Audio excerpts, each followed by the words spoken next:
Another way that you memorize is through spaced repetition, and research has showed that over time your information on a topic or your recall of a topic slowly declines over time.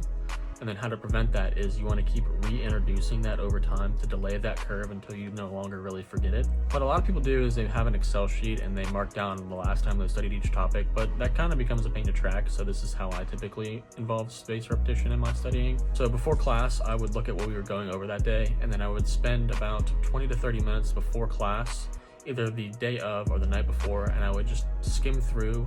I wouldn't make any notes or anything. I would just read it and just introducing it to me, so it's not new information in class, it's kind of a review. So that's one time. And then during class, I don't make any notes. I just pay attention to what the professor is saying. I'm getting it into my auditory memory. And I normally do have the slides open next to me on my iPad, or if you don't have an iPad, you can just print them out and then you just write over the slides. Anything extra that your professor adds onto it, or they might tell you what exactly will be on your exam or how they're going to ask the question. And then that's the second time. And then after class, you'll go through and then you'll break down the information from class and make it down into condensed notes. So within a 24-hour time period, you've introduced this information to yourself 3 times already.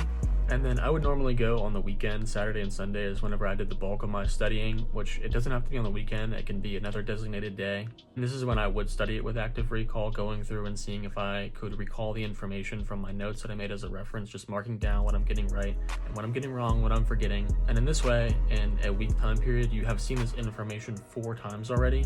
Then I would go through my weeks repeating this for each chapter. And then when it came time for an exam, I would start studying about a week before my exam.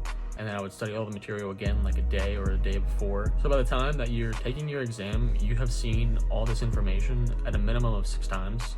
By now, you should be pretty well aware of what you know and what you don't know. And this way you can ask someone else in your class, or you can go to your professor's office hours, or normally your professors will hold review sessions before your exam. And this is the great time to ask where you have a weakness on.